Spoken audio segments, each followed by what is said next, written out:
Alfa, ẹ fi mílẹ̀. Mo wá ní kíní tí mò ń yọrí, ẹni mò ń yọrí bí aláǹgbá. Ṣé ẹ mọ̀ pé ẹ̀yin lẹ bẹ̀rẹ̀ wàhálà láàárọ̀ yìí? Mo ń yọrí bí aláǹgbá. Ẹ mọ̀ pé ìwàkuwà yín ti pọ̀ jù ni. Ìyẹn kàn déédéé jáde fòtì. Àjàjà àwọn ọlọ́kadà yẹn.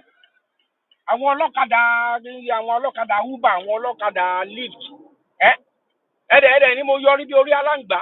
Tí n bá tún sọ fún yín pé ẹgbẹ́rù lórí ń sìn ẹ sọ pé kíní. Ẹ tẹ̀ dúró náà fà. Ṣé ìran yín ìran Lárúbáwá ni yín ni àbí ìran Yorùbá? Àbí ìran Fúlàní? Èwo lẹ jẹ́ ń bẹ̀ gan? Aláǹtà ń bá yín sọ nìyẹn. Wọ́n fi ẹ̀sìn, wọ́n fi da ọpọlọ àwọn èèyàn rú. Ẹ̀dẹ̀ mọ̀. Ẹ̀yin lẹ fa ṣoṣo láàárọ̀ yẹn àfà o. Ẹ̀yin.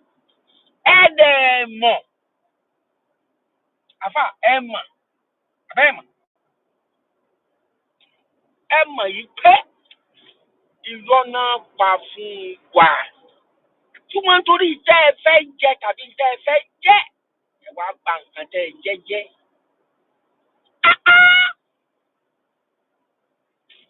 Ó lẹ̀ ń làágùn lábẹ́ AC. Ṣé ń làágùn lábẹ́ AC?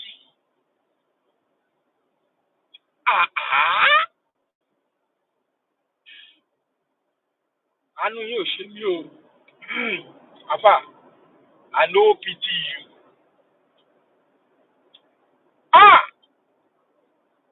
Inú mi jẹ́ ẹ̀dùn sáà bá kan tó jáde lẹ́nu ọjọ́ mẹ́ta tó rọ́bìṣì gbogbo irọ́ tẹ̀ ń pa. Pásọ̀ má gbé ẹnu ẹ sí láàárọ̀, má gbẹ́nu ẹ sí. Gbẹ́nu kò, má ganu sí mi láàárọ̀, pásọ̀, má ganu sí mi, o kí mi birthday. Àwọn kan wà tó ń wò mí lọ́wọ́ báyìí wọ́n sọ pé happy birthday. Kí mo ṣe fún yín? Ṣé o rí pé mò ń sọ ọ̀tọ̀? Àfi bàbá Olúwo nìkan. Bóyá kò torí pé wọ́n ti já àgbàlagbà láàrin yín. Bàbá Olúwo ẹ kàn kí mi lásán. Ẹ fi nǹkan birthday ránṣẹ́ sí mi. Mo rí ṣé nǹkan birthday tó yẹ kẹ́ fi ránṣẹ́ sí mi nìyẹn. Ẹ jẹ́ fi àwọn èèyàn mi. Nǹkan tẹ́ fi ránṣẹ́ sí mi. Èbó òní. Ẹ jẹ́ kájọ dẹ́jọ́ yẹn. Bó ló tiẹ̀ wà. Mo tọ́jú ẹ̀dẹ̀ yìí ni. Bóun ni. Bí nǹkan tẹ́ fi ránṣẹ́ sí mi lélẹ́yìí. Èbó òní. Òun ni. Ẹni kí ló. Orógbó márùn-ún. Ẹ wá ń sọ fún mi pé ẹ ló nítumọ̀. Orógbó márùn-ún péré. Mo jẹ kan bẹ̀ lánàá. Ó ní. Àwọn èèyàn káwọn jowú bẹ́ẹ̀ wọ́n fẹ́ jẹ. Àfà.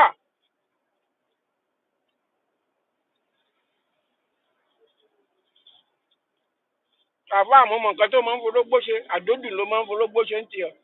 Àdódù. Inú ẹ ò mọ́. Ó fàjẹ̀gbọ̀n rẹ̀ láàárọ̀ rẹ̀ àfà. Àdódù ló forógbó ṣe. Àfà àti ẹ̀ tó ń jáwé tó ń jégbò. Bàbá wo ẹjẹ́ ṣe wàásù fún kẹ́ pàrọwà fún. Ó jáwé lápọ̀ tí èèyàn. Gbogbo mi látàná. Àmúyẹ àwọn èèyàn náà ti mọ̀ sí nǹkan tó ń lọ. Ẹjọ́ bàbá wo. Mo rí kinní kan láàárọ̀ ìfà. Ẹ bàbá rẹ̀. Ẹ ṣe mo dúpẹ́ lọ́wọ́ yín. Pásọ̀ kílẹ̀ wí. Ẹ mọ̀ sẹ́ndì báìbù sí mi. Èmi wá jẹ́ gẹ́gẹ́ bí ọmọ Tinubu tẹ́ sẹ́ndì báìbù sí. Ẹ mọ̀ sẹ́ndì báìbù sí mi. Èyí tí mo ní ti tó. Báìbù méjì mo ní síbí wà. Mo dẹ̀ ní sórí fóònù mi. Mo ní ìdí ẹ̀. Ẹ lọ kó bá gbin. Ẹ lọ tà á kẹ́ lọ fún oúnjẹ fún àwọn ọmọ aláìní. Ẹ ṣe àdúrà yín ni mo nílò, ẹ gbàdúrà mi. Ẹ gbàdúrà mi pé àwọn tó fọ́lù mi kíkú má pa wọn, kárùn má ṣe wọn. Gbogbo àwọn olólùfẹ́ bàbá àròpọ̀ lágbàáyé kọ́ má dààmú. Ó tán. Kí máa lọ kí máa bọ̀ rí. Kẹ́lẹ̀ máa rówó ọkọ̀ san fèmí. Kí mọ́tò mi má bàjẹ́. Àdúrà yẹn ti tó yẹ bá ti dórí òkè ara láti ẹgbà. Bàbá, fẹ́ bèrè nǹkan lọ yín. Mo rí fọ́nrán kan ní alẹ́ àná. Bàbá kan dá ifá. Ó dùn mí bá dẹ̀ fi àwọn èèyàn mi o. bọ̀ mo yìí máa fi hàn wọ́n. Ó dá ifá tó dá yẹn abẹ́ ẹ̀gbọ́n bàbá ifá tó dá yẹn ifá yẹn sọ pé àwọn Fúlàní wọ́n kó tírà wọ́n kó sínú màálù wọ́n lọ pa màálù wọ́n ṣáà lọ kó tírà yẹn jáde ṣá ó wá dá ifá lórí tírà yẹn ìgbàgbọ́ orúkọ tó kọlù fáyẹn pé gbogbo àwọn wọ́n fi ń bà nǹkan jẹ́ lára àwọn ọmọkùnrin ilẹ̀ Yorùbá ni. nítorí lóòótọ́ lẹ́nu ọjọ́ mẹ́ta ẹ̀ àwọn fìjìláńtẹ́ àwọn Fúlàní dàbọn bò wọ́n pa wọ́n dànù. ṣé kìí ṣàtẹnujẹ ló máa pa ìran Yorùbá dànù báyìí bàbá? àní bàbá fọ́nrán kan tó wà ọmọkùnrin Fúlàní yẹn ó dẹ̀ fi ẹ̀yìn màálùú lélẹ̀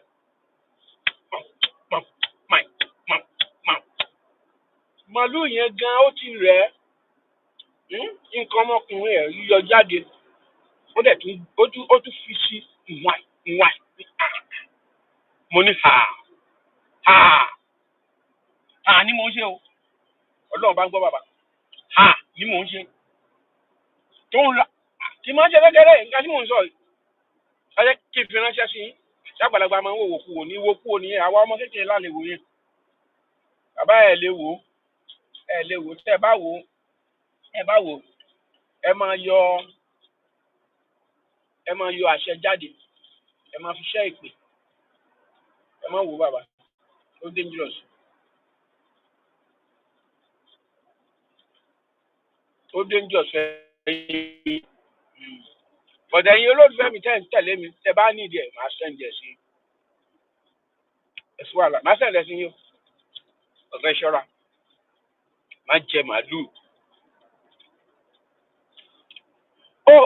Pastor mo rí news yẹn wọ́n ní àwọn tó ń fẹ́ dìtẹ̀ gbàjọba lọ́wọ́ ẹ̀gbọ́n mi wọ́n mọ̀ pé mò ń gbàdúrà fún ẹ̀gbọ́n mi lórí òkè mọ́dànwò orí òkè tẹ̀sùmọ́lẹ̀ orí òkè ṣẹ̀gàndògo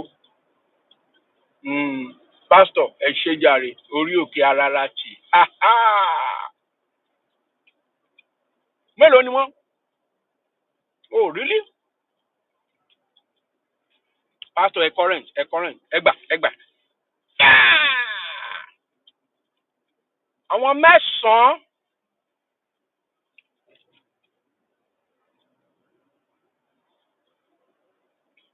àwọn mẹ́wàá wọ́n ní ọmọ Delta kan wà níbẹ̀ àwọn tó kù Fúlàní náà gbogbo ẹ wo ìgbà ayé Jonathan kí ló dé tínú wa ò dùn sí nǹkan tó dáa kí ló dé.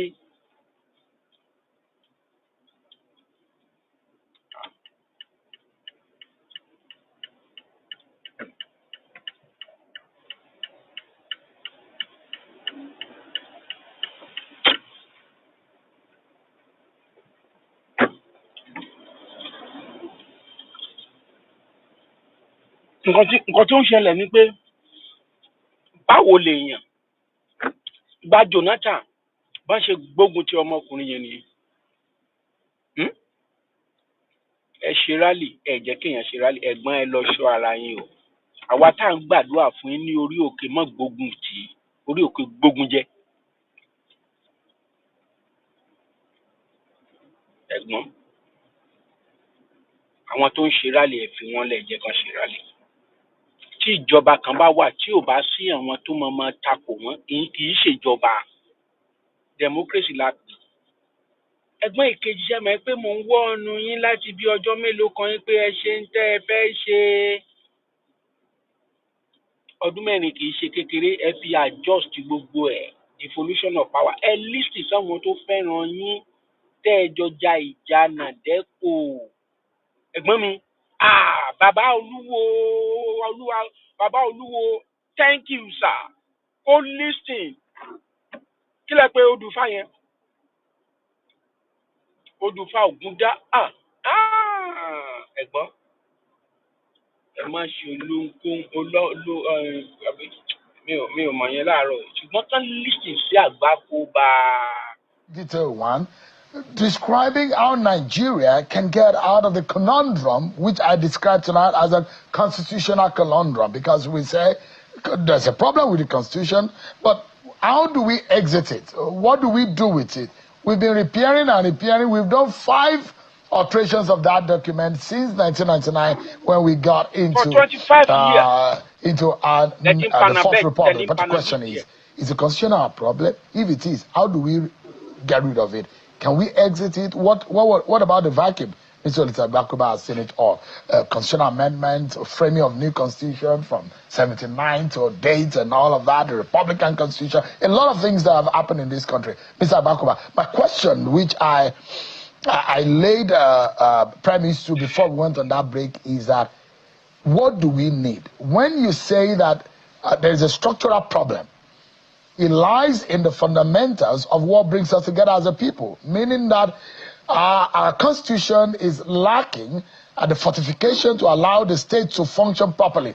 Then the question, do we need a new constitution, or we can keep amending this one, or where do we go from here? Yeah, well, I think history can help us answer the question you have posed. Remember that the late Bola Ige once posed 2 important questions. The first question he put to us back then when he was alive was, what do we want to do?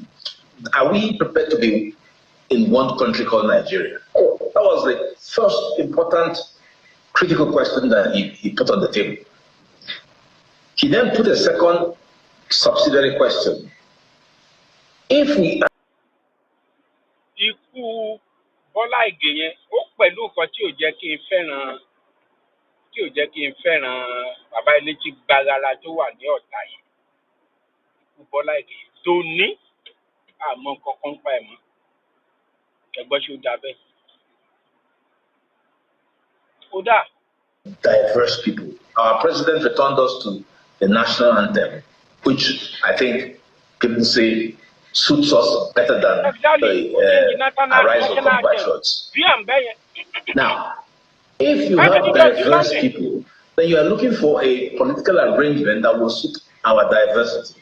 That's where federalism comes in. So we agree that a federal system is suitable for Nigeria.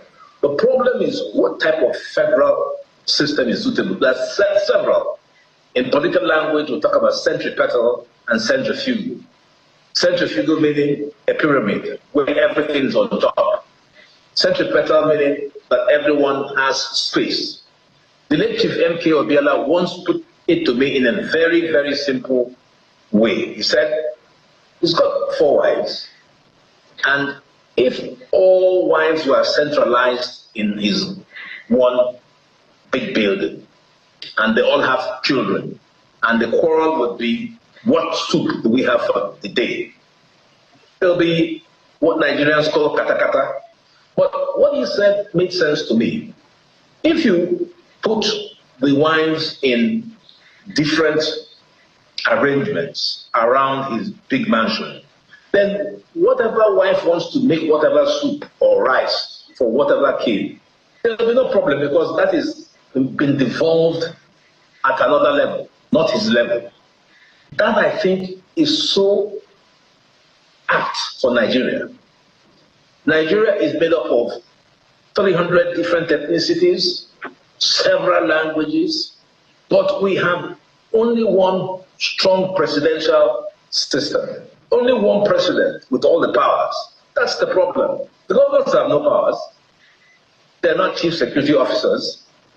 When Rotimi Amechi was governor of Anambra of Rivers State, he wasn't even allowed into his government lodge because the police blocked him out. So the real question that we need to pose is, do we have a constitution that reflects our federalism? That's all. We don't. Do I trust the National Assembly to give us a constitution? Well, I have a problem with the National Assembly because they've taken 25 years in doing this and they have reached no solution. Am I more concerned with process? So some talk about referendum. I'm not. I'm interested in what Nigerians need. And if we can have the National Assembly produce a constitution which, if they show everybody, will all say, this is what we want, I'm all for it. But so, looking at the history of looking at, yes? So I was going to categorize, right? Yes. Who are those that will draft it? How do we go about it? How do we come about and brand new constitution? No, before we get to that, it is first to analyze who we are and where we want to go. That's where I was headed. Then we now come to the question you are asking. So I would then ask, should the National Assembly do it? Look, I would say, yeah, maybe, but they spent too much time, 25 years. Or do we have a national constitutional conference? Well, we've had a lot of them, and there's been no result. So you can see that neither of the national confab system or the National Assembly system has produced results. So I would say that the only person who can drive this agenda is the president.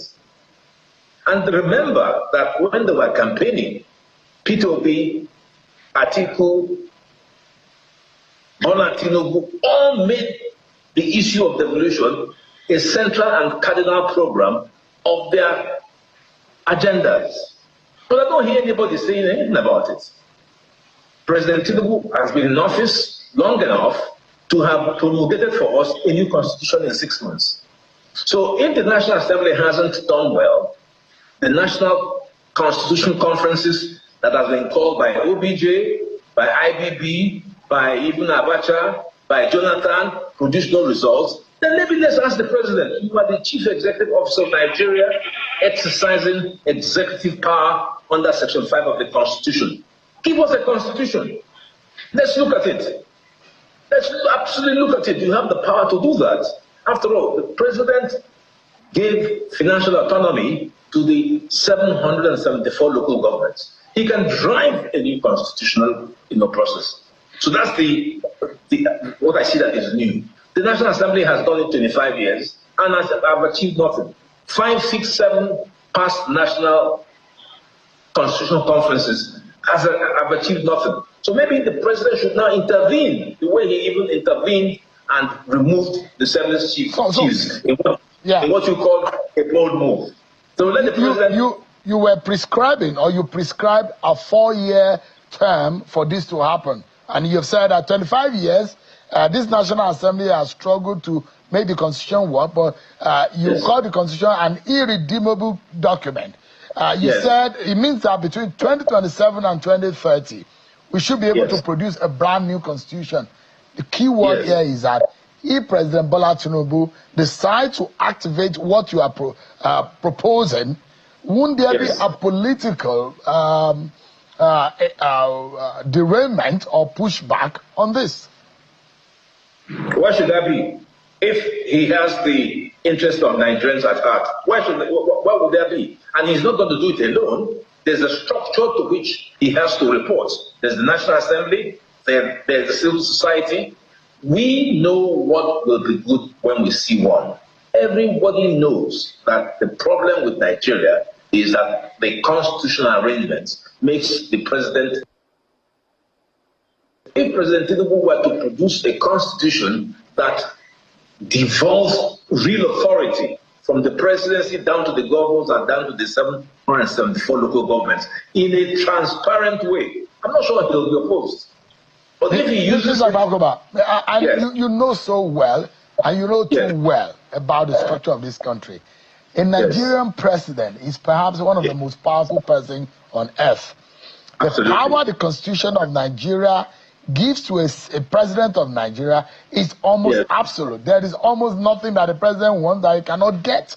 I mean, compared to other world leaders, I'm not sure about from the buttons that the American president presses he has access to the nuclear weaponry. The Nigerian president just wields so much power. Do you think a sitting Nigerian president will have the political will and the audacity to say, I will whittle down my own power by bringing a new constitution? Do you think it's practical? Do you think it's possible? Why not? Why not? Doesn't he want to win elections? If people are suffering and what he does by bringing the new constitution makes him popular, isn't that a gain for him? I would think so. If the president... Ibi tí mo fẹ́ gbọ́ nìyẹn. Bàbá mi Waziri Jinadu, how you dey? Ó mà tọ́jọ́ mẹ́ta ṣẹ́ wà. Ṣé ń jẹ ọbẹ̀ ẹ̀gúsí àti àmàlà? Bàbá Olúwo ní kí n kí yín bí o. Màmí mi Olúbùnmi tó ṣú ọ̀, èwo lẹ ṣe? Pásítọ̀ ní kí n kí yín o. Ó ní ká ẹ sẹ́ndì ìdámẹ́wàá sí mi. Gbájú ẹ̀ ní pásítọ̀ yẹn wọ́n dá lóhùn. Ní tèmi, mi ò ní dákẹ́. Kẹ́gbọ́n mi ojú tó yọbọ́ tí ò fọ́ kó dúdú dì níṣu. Devolution pa. Wàá gbá yìí ká. Ẹ̀gbọ́n wàá gbá yìí tó pọ̀. Gbogbo àgbáyé ni ò ní gbàgbé ẹ. Orúkọ rere sàn ju wúrà tipa. Ẹ bá mi pín ètò yẹn, máa like ẹ kọ́mẹ̀ǹtì. Ẹ má rí ilé ìjọ àbáròbọ rẹ ṣe náà. Sódà táwa èèyàn á lè gbọ́. Ìwé kan wà tí àwa àti Dr. Aliu máa gbé jáde. Bẹ́ẹ̀ ni bàbá Waziri Jinadu, mo gbé fún yín jàre, kò ní bàjẹ́ o. Ìwé yẹn ní agbára. Ọ̀tọ̀ Ọlọ́run á ràn wá lọ́wọ́ torí a ò fẹ́ tọrọ owó. Ìwọ tó bá ní oore ọ̀fẹ́, a kàn nídìí 500k láti fi ṣe ojú ẹ̀ jáde because eléyìí tá a ti ṣe ó pẹ̀lú tó jí àwọn Haúsá báyìí. Ẹnikẹ́ni tọ́lọ́run bá fún lórí ọ̀fẹ́ ìjọ ẹ̀ kan sí mi. Tẹ̀dẹ̀ fẹ́ jẹ́ ká fún yín ní ẹ̀dẹ̀ ní kọ́pì tí ń bẹ̀. So ìrànlọ́wọ́ tá à ń fẹ́ nìyẹn. Ẹ ṣé mo dúpẹ́. Ẹ ṣé mo dúpẹ́. Ẹjọ́ ẹ jẹ́ aṣọ́ra wa, àwọn màlúù tán bá sùn tá à ń jẹ yìí. Àwọn wèrè tán kóra wọn jọ tán pera wọn ní olóṣèlú kìnìkan. Àwọn ọba Nàìjíríà yẹn jẹ́. Ìkan di Fáyọ̀ṣe kó lẹ́nu ọ̀rọ̀ kí irú dínú mi láàyè àwọn kìnìyàn. So ká ẹ̀gbọ́n ṣe nǹkan tó yẹ kẹ́ ẹ ṣe, ẹ gbà yìí káàkiri gbogbo ayé, ẹ gbà yìí, ẹ gbà yìí o. Ó dàbọ̀ sàtà ọmọ. Mo fẹ́ já bàbá Olúwo lẹ̀ báyìí. Ọdún yìí ó máa sọ̀dọ̀. Mo máa padà wá sáà o. Tó bá ní ẹwà mi ò ní wọ ọjọ́ tó bá fún ìṣàpàtà ọjọ́.